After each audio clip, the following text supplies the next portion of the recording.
Hi అండి. చాలా సింపుల్‌గా, టేస్టీగా అయితే ఐస్ క్రీమ్ చేసి చూపిస్తున్నాను. డ్రై ఫ్రూట్స్‌తో ఐస్ క్రీమ్ చేస్తున్నాను.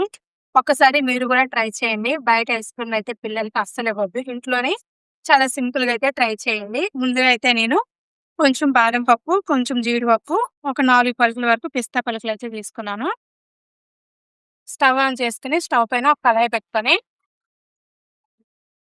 ఇప్పుడు మన దగ్గరున్న డ్రై ఫ్రూట్స్‌నైతే కొంచెం వేపుకోవాలి.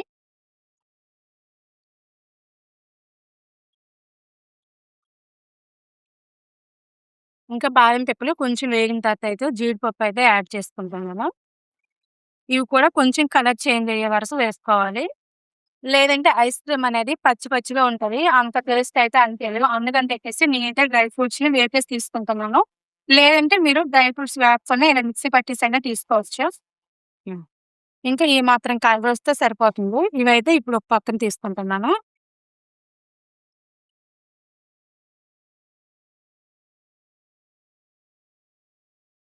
ఇవి కొంచెం చల్లారిన తర్వాత అయితే మెత్తగా పౌడర్‌లా కొంచెం బరగ్గా అయితే మిక్సీ పట్టుకుంటాను. ఇప్పుడు ఐస్ క్రీమ్‌కని చెప్పేసి నేను హాఫ్ లీటర్ వరకు మిల్క్ తీసుకుంటున్నాను. ఇప్పుడు డ్రై ఫ్రూట్స్ వేపుకున్న కళాయిలోనే ఇప్పుడు ఈ హాఫ్ లీటర్ పాలు కూడా యాడ్ చేసుకుంటాను.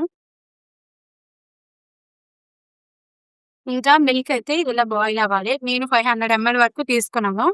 ఇవి 400 ఇంకా 350 ఎంఎల్ వరకు ఇలా బాయిల్ చేసుకొని ఇప్పుడైతే డ్రై ఫ్రూట్స్ అయితే చల్లగా అయితాయి. ఇప్పుడు వీటిలిని కొంచెం బరగ్గా అయితే మిక్సీ పట్టుకుంటాను.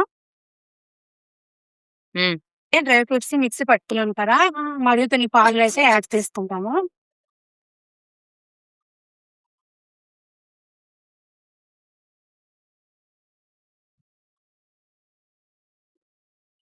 ఇందులో నేనైతే స్వీట్ కోసం అని చెప్పేసి మిల్క్ మేడ్ అయితే యూజ్ చేస్తున్నాను. మీరైతే చక్కెర అయినా వేసుకోండి.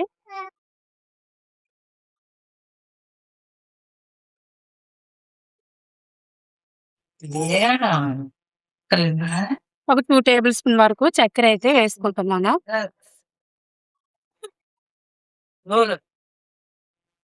ఇప్పుడు ఇదైతే రెడీ అయిపోయిందండి. ఇంకా స్టవ్ ఆఫ్ చేసుకొని ఒక పక్కన బాగా చల్లారిన తర్వాత ఐస్ క్రీమ్ మౌల్డ్స్‌లో అయితే వేసుకుంటాను. ఒక హాఫ్ అన్ అవర్ వరకు చల్లారబెట్టుకుంటాను. ఇంకా డ్రై ఫ్రూట్స్ మిక్స్ అయితే చల్లగా అయిపోయింది. ఇప్పుడు ఐస్ క్రీమ్ మౌల్డ్స్‌లో అయితే యాడ్ చేసుకుంటున్నాను.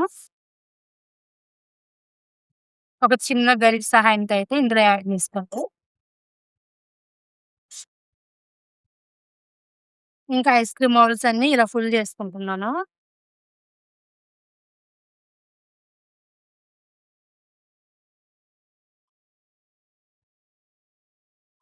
ఇంకా పైనైతే మూతలైతే కవర్ చేసుకుంటున్నాను.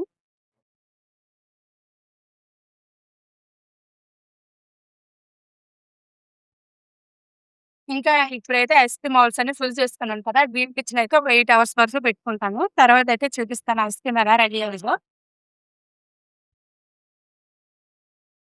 ఇంకా 24 అవర్స్ అయితే ఐస్ క్రీమ్ ఫ్రిడ్జ్‌లో పెట్టినయితే అయితుంది. ఇప్పుడైతే బయటికి తీసుకొని చూపిస్తాము.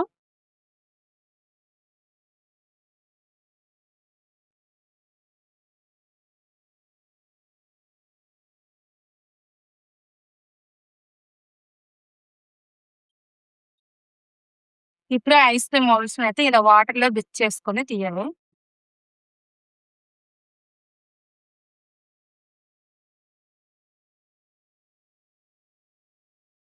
ఇంకా వాటర్‌లో అయితే డిప్ చేసుకొని ఇంక ఇలా తీయడమే. ఇంకా నేను మౌల్డ్స్‌లో ఇంకా కొంచెం మిగిలిందని చెప్పేసి కొంచెం అయితే ఒక టీ గ్లాసులయితే వేసుకున్నాను. దగ్గర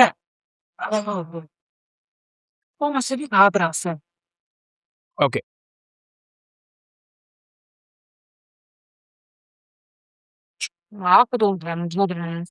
హ్మ్. ఇంకా ఫైనల్‌గా అయితే డ్రై ఫ్రూట్స్ ఐస్ క్రీమ్ అయితే రెడీ అయిపోయింది. ఒక్కసారి మీరు గూడా మీ ఇంట్లో ట్రై చేయండి. మీకెలా వచ్చిందో తప్పకుండా కామెంట్ చేయండి.